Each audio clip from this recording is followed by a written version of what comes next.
सत्ता संग्राम में ब्रेक के बाद आपका स्वागत है। ब्रेक से पहले हम बातचीत कर रहे थे जिस मुद्दे पर, वो था इलेक्शन कमीशन ने जिस तरीके से मीडिया के ऊपर एफआईआर पहली बार दर्ज की। लेकिन आज का जो दिन था वो दिन काफी महत्वपूर्ण था। 7 राज्य 2 यूनियन टेरिटरीज में आज वोट डाले गए हैं। तमाम बड़े दिग्गजों की किस्मत ईवीएम में बंद हुई है। जिस तरह का वोटिंग टर्नआउट हुआ है वो भी अपने आप में काफी ऐतिहासिक देखने को मिला है। बहुत संक्षेप में मैं आपको बता दूं, गुजरात के अंदर 62% वोट पड़ते हुए दिखाई दिए हैं। वहीं अगर बात करें बिहार में 60%, यूपी में 57%, पश्चिम बंगाल में 81% जो है वोटिंग हुई है। रायबरेली में करीब 52%, लखनऊ में 52% हुई है। इसके अलावा अगर हम बात करें दमनदीप में 76% वोटिंग हुई है। वडोदरा जहां से नरेंद्र मोदी लड़ रहे हैं वहां पे 70% वोटिंग होती हुई दिखाई दी है। गांधीनगर अहमदाबाद में 62% वोटिंग हुई है। तो ये जिस तरह का वोटिंग टर्नआउट हो रहा है, क्या असर होगा और जो तमाम दिग्गजों की किस्मत दांव पे लगी है, कौन बाजी मारने में कामयाब होगा? क्योंकि लगभग जो है फैसला हो चुका है इस लोकसभा का, क्योंकि 438 सीटों पर आज को मिलाकर के मतदान हो चुका है सीटों पर। अब आने वाले समय में अब महज जो है चंद सीटें बाकी रह गई हैं, करीब 101-102 सीटें बाकी रह गई हैं, उस पर मतदान होना है। तमाम खास मेहमान हमारे साथ मौजूद हैं। प्रोफेसर अनवर पाशा, हाजी परवेज मियां, रमन मलिक साहब, काशीनाथ तिवारी, पुष्पेंद्र कुरैशी साहब हमारे साथ मौजूद हैं। पहली प्रतिक्रिया मैं बीजेपी से लेना चाहूंगा क्योंकि उनकी एंट्री थोड़ी लेट हुई है। मलिक साहब, जिस तरीके से वोटिंग टर्नआउट हुआ है, आपके यहाँ के 2 दिग्गज नेता की किस्मत जो है वो दांव पे लगी हुई है। इनफैक्ट कई बड़े दिग्गज नेताओं की है। मैं सिर्फ अभी फिलहाल राजनाथ सिंह लखनऊ से और गांधीनगर से जो है आप लालकृष्ण आडवाणी और वडोदरा से नरेंद्र मोदी, इन 3 महत्वपूर्ण सीटों पर आपसे राय लेना चाहेंगे। क्योंकि अगर लखनऊ को छोड़ दें जहां पे वोटिंग कम हुई है 52%, बाकी 2 सीटों पे जबरदस्त वोटिंग हुई है। क्या मतलब निकाले जाएं और क्या उम्मीद आप लगा के बैठे हैं? देखिए, सबसे पहली बात, 6 चरणों का जो चुनाव हो चुका है वो भाजपा को, एनडीए को बहुमत देने के लिए संपूर्ण था जी। अब ये बढ़त सुनिश्चित हो रही है जी। जहां तक वडोदरा की आप अगर बात करें तो अगर मैं गलती नहीं खा रहा हूं तो पिछली बारी 49.02 या 49 कुछ % रहा था, 49.40 था वहां। इस बारी मेरे ख्याल से कोई 70 के आसपास रहा, 70% जी।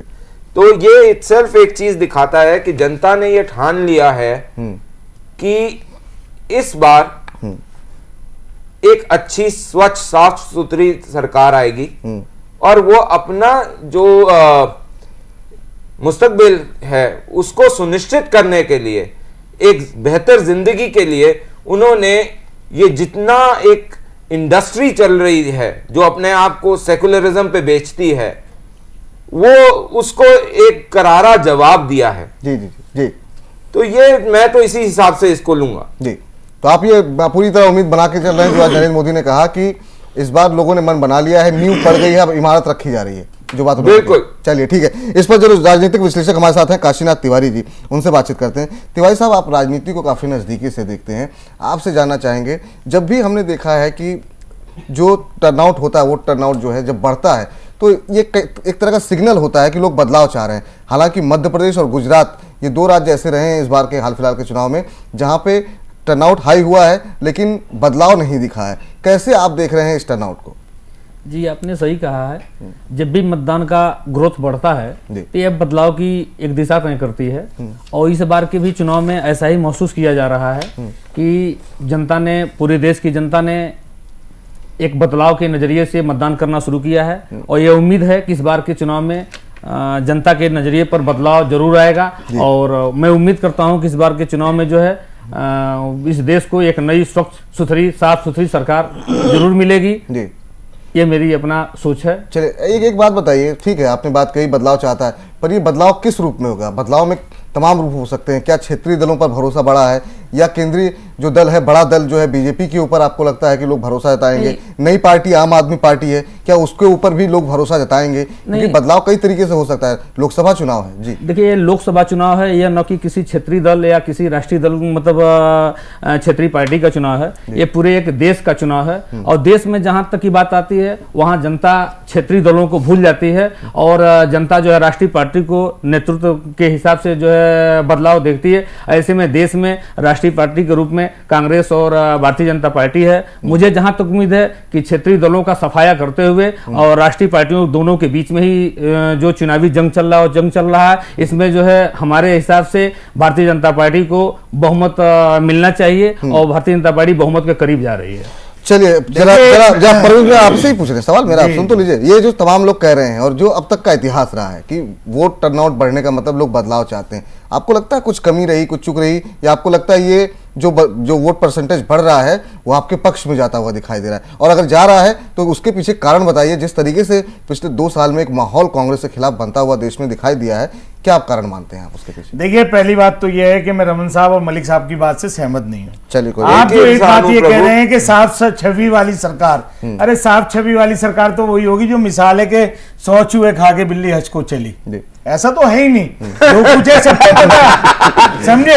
कि मतलब जिनके अपने काले हो रखे हैं, इतना खून खराबा कराने के बाद दूसरे को चांद दिखाने चले। रमन साहब इतना खून खराबा कराने के बाद आप कहते तो पूरी मीडिया नेशनल टीवी के माध्यम से अमन पसंद अवार्ड देख रही है, कर रहे हैं, सुप्रीम कोर्ट का कंटेम्प्ट कर रहे हैं। नहीं, सुप्रीम कोर्ट का वो नहीं है। आप जो SIT ने जब क्लीन चिट दी, आप उसका खंडन कर रहे हैं। अभी पूरी तरह से नहीं दिए। आप सभी साफ छवि की सरकार का फैसला तो जनता करेगी। और भागलपुर के लिए भी आप जरा बता दें, अगर आप मैं तो लेटेस्ट अभी यूपी की भी बता रहा हूँ। आपने उन लोगों का स्वागत किया जिन्होंने क्या कहते हैं खराबा किया। वाह वाह वाह वाह, आप करें तो वाह और हम करें तो हाय हाय तो खैर अब जनता बताएगी। जनता ने तमाचा मारा कांग्रेस को। मलिक साहब अभी रिजल्ट आया नहीं, आप कैसे तमाचे की बात कर रहे हैं? 16 तारीख को उसकी गूंज आएगी। मैं कह रहा हूं अभी तो आप इंतजार करिए 16 तारीख का। मलिक साहब प्लीज अपने टर्न का इंतजार करिए ताकि लोग कंफ्यूज ना हो। परवेज साहब, मेरा सवाल जो है इतिहास भूगोल पे नहीं था कि किसने क्या क्या क्या नहीं किया। ये जो टर्न आउट आज देखने को मिल रहा है इस पूरे उसमें, ये एक बदलाव की अगर बात होती है, क्या कारण मानते हैं जिसकी वजह से कांग्रेस को हार जो है, अगर हार होती है तो क्या वजह, आप मेन कारण क्या मानते हैं कांग्रेस की हार का, अगर होती है तो?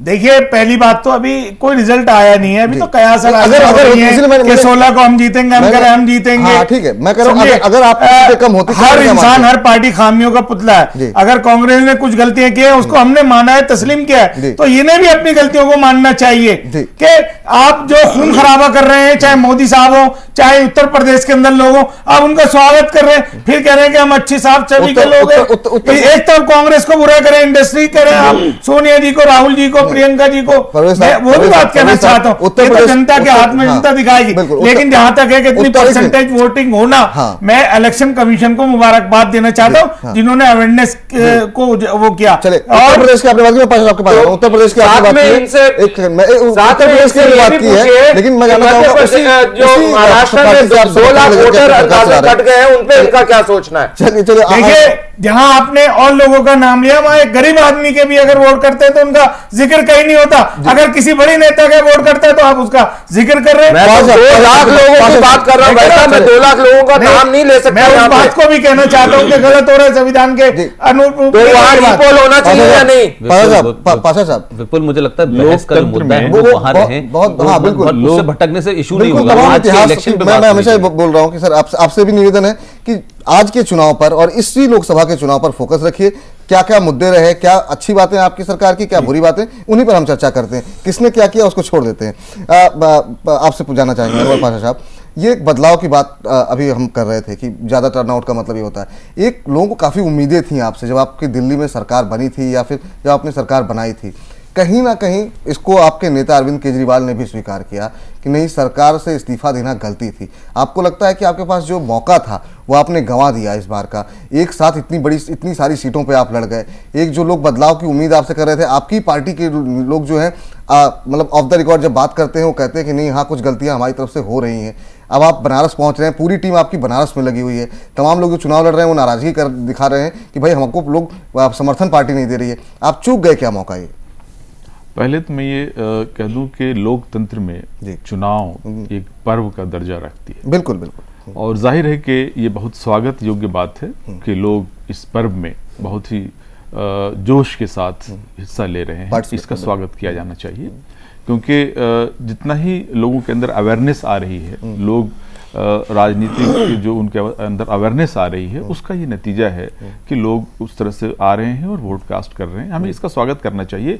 ये दूसरी बात है कि अगर बड़ी तादाद में लोग वोट डालने आते हैं तो उसका मतलब क्या है? जाहिर है, ये बिल्कुल साफ है मतलब कि लोग इस व्यवस्था को बदलना चाहते हैं। लोग इस व्यवस्था में जो भ्रष्टाचार है, जो बदनवानी है, जो करप्शन है और जिस तरह से लोगों की समस्याएं हैं, चाहे वो महंगाई से संबंधित हो, चाहे वो बेरोजगारी से संबंधित हो, लोग उनको लेकर चिंतित हैं और इस व्यवस्था को बदलना चाहते हैं। जाहिर है कि उसकी वजह से भी ये टर्नआउट ज्यादा हो रहा है। रही बात आम आदमी पार्टी की, तो आम आदमी पार्टी का बुनियादी जो मकसद है वो ये है कि व्यवस्था में परिवर्तन, मूलभूत परिवर्तन होना चाहिए।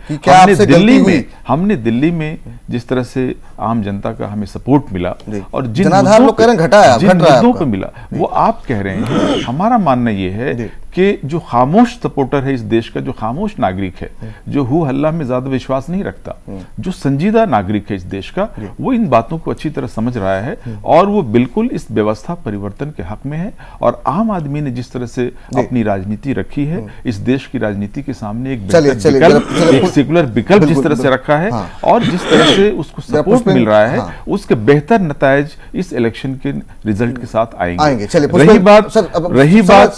रही बात सीटों पे, ज्यादा सीटों पे इलेक्शन लड़ने की बात, मैं समझता हूं कि हमारा बुनियादी मकसद ये था कि हम लोगों को एक बेहतर सेकुलर विकल्प प्रस्तुत कर सकें। आपने अपनी बात कह दी और उसके लिए हमें ये मैटर नहीं करता है कि हमें कितनी सीटें मिलती हैं। हम अगर अपनी राजनीति जब आपसे कहा जाए तो प्लीज जो समय का भी ध्यान रखना है, ब्रेक भी लेने हैं। पुष्पेंद्र साहब आपसे जानना चाहेंगे, ये जो तमाम लोग कह रहे हैं कि हाँ एक बदलाव की उम्मीद है, पाशा साहब भी ये बात कह रहे हैं कि एक बदलाव की उम्मीद लोग कर रहे हैं। ये पार्टी पिछले तमाम तरीके से ये चुनाव काफी महत्वपूर्ण है, जिस तरीके का हाई टर्नआउट हुआ, जिस तरीके से 1 साल पुरानी पार्टी जो है वो दिल्ली के अंदर जो है 28 सीटें लेकर के आ गई, किसी ने उम्मीद नहीं की थी। क्या ये जो बदलाव लोग अंदर से चाह रहे हैं, आपको लगता है कि लोगों के साथ लोगों को लग रहा है कि शायद अगर ये नहीं जाते तो वो इनका जनाधार बढ़ता या इससे भारतीय जनता पार्टी को नुकसान होता? इन्होंने खुद अपना नुकसान किया है। देखिए, मुझे 2 बातें कहनी है। बिल्कुल। एक तो ये है कि जब हम सब ये मानते हैं और पॉलिटिकल पार्टीज भी ये मानती हैं और पाशा साहब भी ये कह रहे हैं और जो आपके एक्सपर्ट ये कह रहे हैं कि जब वोटिंग टर्नआउट ज्यादा होता है तो इसका मतलब होता है कि जो मौजूदा व्यवस्था है उसमें कोई भी हो उसके खिलाफ लोगों में गुस्सा होता है और लोग ये इंश्योर करने आते हैं कि ये हारे। मुझे कभी ऐसा नहीं लगा कि कभी लोग इसलिए ज्यादा वोट देने आए हों कि साहब जो आदमी मौजूद है उसको बचाने के लिए आए हों। लेकिन आप ये देखें कि आज जो चुनाव हुआ है, हम अगर इसको फोकस रहें तो जिस तरीके से उत्तर प्रदेश के अंदर 14 सीटों पे चुनाव आज हुआ है, मैं इसलिए बार बार उत्तर प्रदेश, गुजरात की बात कर रहा हूं और बिहार की 7 सीटों पे कि ये वो सीटें हैं जहां भारतीय जनता पार्टी का ज्यादा बड़ा क्लेम है। भारतीय जनता पार्टी का क्लेम आंध्र प्रदेश में इस वक्त बहुत बड़ा नहीं है, वेस्ट बंगाल में नहीं है, पंजाब में बहुत बड़ा क्लेम नहीं है। अगर इन 3-4 जगह हम देखें तो मौजूदा जो 14 सीटें हैं उत्तर प्रदेश की, उसमें मात्र लालजी टंडन जो लखनऊ से थे पिछली बार एमपी, उनको छोड़ दें तो बीजेपी के पास 14 में से 1 सीट है और अगले चरण में 15 में होने वाला है उसमें बीजेपी के पास 1 भी सीट नहीं है। और बिहार के अंदर जो चुनाव हो रहा है, जो आज जो चुनाव 7 सीटों पे, उसमें 5 सीटें जेडीयू के पास हैं और 2 बीजेपी के पास हैं। मेरा कहना यह है कि अगर इस पूरे चुनाव के अंदर आज के और 7 तारीख और 12 तारीख ये कुल मिला के 100-150 सीटों के ऊपर अगर भारतीय जनता पार्टी का प्रदर्शन वो नहीं रहा तो आप ये माने कि जो बात कही जा रही है, जो हमारे साथी रमन साहब कह रहे हैं कि एनडीए को तो बहुमत मिल चुका है लेकिन बीजेपी के बहुमत के लिए ये जो 2-3 चरण है ये महत्वपूर्ण चरण। अब जो बात हो रही है बदलाव की, तो बदलाव में कांग्रेस से अगर लोग नाराज हैं तो सीपीआई, सीपीएम, समाजवादी पार्टी, बसपा, ये कहीं राष्ट्रीय स्तर पर विकल्प नहीं है। आप पार्टी ने भी नई नई तैयारी की है, उनके कैंडिडेट भी शायद उतने नहीं है और उनके केजरीवाल से लेकर के नंबर 2 कुमार विश्वास हर मीटिंग में ये कह रहे हैं कि हम राहुल गांधी को हराने आए हैं, हम नरेंद्र मोदी को हराने आए हैं। वो जीतने कहां गए हैं ये वो नहीं बता पा रहे। विकल्प में मोदी करने के लिए आए हैं, व्यवस्था परिवर्तन के लिए। तुरंत लौट रहे हैं और इस गर्मा गर्म बहस को आगे बढ़ाएंगे। तमाम खास मेहमान जो हमारे साथ बने हुए हैं उनसे भी उनकी राय लेंगे। एक छोटा सा ब्रेक।